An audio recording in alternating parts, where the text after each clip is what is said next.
Hey, good morning, guys. It's Galicia. It is Tuesday. Going to be talking about boundaries, how to set boundaries that allow you to show up as your best self. And I'm glad I'm talking about this topic today because being an entrepreneur is hard, you guys. I'm sure you guys can all relate. It takes a lot of energy. It takes momentum. It takes, oh gosh, it just takes so many things to run your own business. And not only the energy, but we wear so many different hats. You know, we're wives, we're husbands, we're friends, we're sisters, we're relatives, we're volunteers, we're all of these things, and it pulls us in so many directions that our time and energy oftentimes is depleted, and we have nothing else to give. Hi, Tanisha. Hey, guys. So I wanted to talk about this because I I was talking to a friend the other day, and from personal experience, oh my gosh, my throat, from personal experience, and we were just talking about how, yes, so many things. We were talking about how I was, I have this mantra where I try to show up at least 70% in my business. Just right now, because and actually 70% isn't even, that's not true. It's probably 40%. Just because I'm feeling this rut, this low energy, this just low creativity, since like last year, the end of last year. And I have to admit, there was so many things going on. I mean, as you guys know, I have my own photography business, and I have the 12th year, and I'm a wife and a mother, and, have my hands in so many different things. And I was realizing that, come November, the holidays hit, and everything was just like, okay, I got this, I can do this, right? And I was launching my mastermind program, and at the same time trying to get my recruiting for the class of 2020 up and off the ground. And I sort of haphazardly put everything together, and then all of a sudden Christmas hit, the holidays, the Christmas holiday hit, and family was home. I was hosting my family. It just seems like this like wavelength of energy was like high, high, high. And then come January hit, and I felt like I got hit by a bus. And I was on the tail end of recruiting my 2020 class, and I just was realizing that I've had this high energy frequency I held it for so long that, yes, I was coming down, I was crashing pretty hard. And I actually I stopped showing up on Instagram, which you guys all know I have a love-hate. I have mostly love for social media, but gosh, it really just like, I had nothing to give.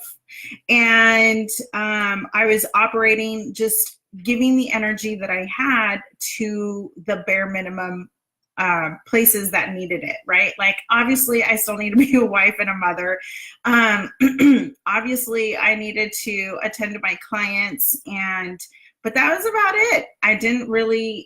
I had no more to give. And I guess, come January, we're all like gung-ho about like, let's set goals and let's set resolutions. And I was kind of like, nope, I really don't want to. I really don't want to set goals and resolutions. I mean, I had like some revenue goals and, a few things, but like, I just didn't have the energy for that whole thing.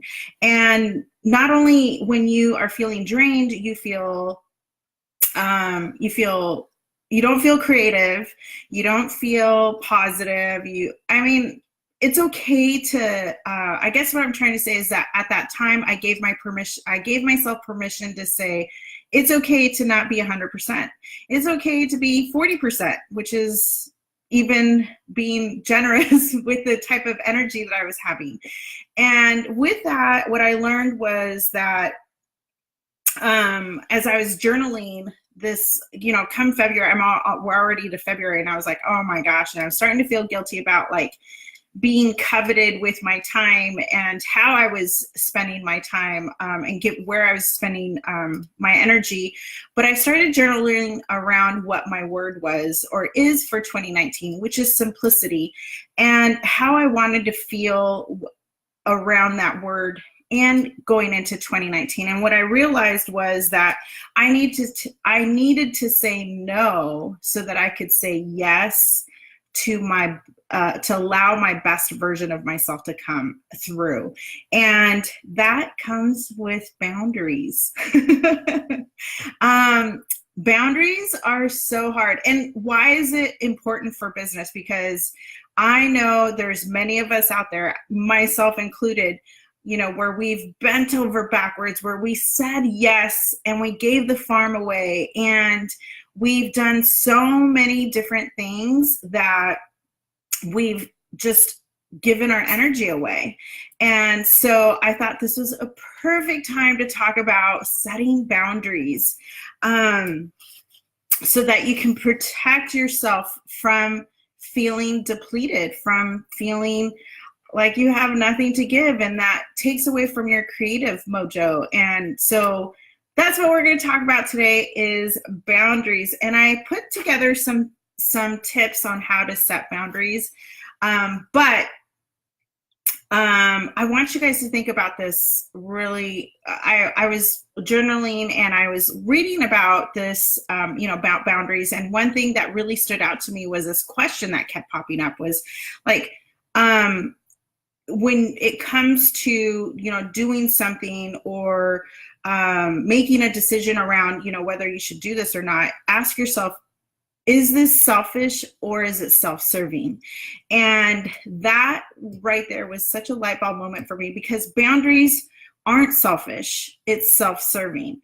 And I was talking to a friend who, I was telling her, gosh, like I feel like this funk, I'm coming out of this funk, but boy, for so long I was in this funk. And not to mention that the snow outside, we had Snowmageddon, really didn't help contribute to it.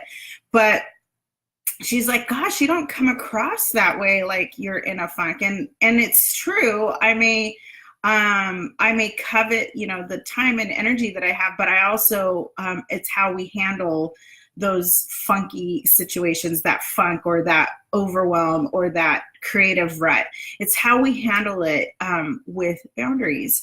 And so that's what we're going to talk about today. I'm going to share with you guys, I made a list. As you all know, I made a list of some things that can help you when it comes to setting up your boundaries. Okay, I just want to make sure there isn't any questions so far. Okay, so and I thought, boundaries, really, a note to make is that what you get in life, what we allow to happen to us, and what it equates to the type of energy that we have, right? So if you're allowing yourself to give and people please, and then all of a sudden you're like, gosh, why am I in this situation? It's because you allowed it without putting those boundaries. And I was asking myself that question earlier this year, and now, like I said, I'm coming out of that rut and I'm feeling really good about the decisions that I've made with respect to boundaries. So here we go. Number one, communicate. It is amazing feeling when you tell someone, I can't really do that right now. Or please don't text me. Can you email me that information? Or turning off Facebook Messenger, or just being able to communicate and tell people what you need. People aren't mind readers.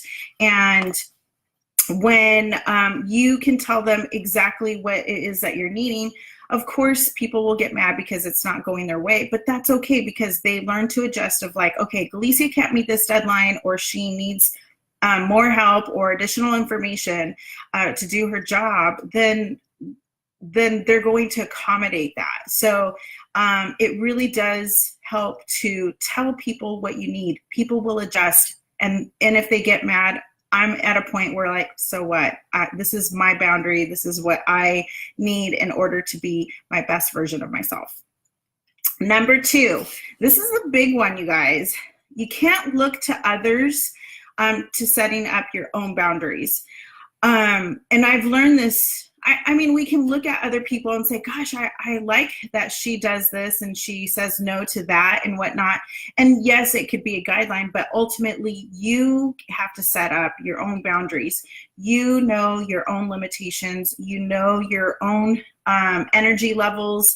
And how you handle things. Are you not good under pressure? Are you, those types of things you need to take into consideration when setting up your boundaries. So you can't look to someone else and say, oh yeah, I'm going to, she doesn't answer her emails between, 12 and 2. That can't be the same thing for you because you haven't tried it. Well, and also too, you have different needs and you have different limitations. Number 3, I think this one's a big one. You have to prioritize yourself, guys. Going back to my word of simplicity, and how I want to how things can feel simple is by keeping it simple and then making sure that I am, I'm replenishing my energy by prioritizing myself. And it's not being selfish, it's just being self-serving. So, if I have to make sure that I'm working out and eating good, that contributes to my energy levels.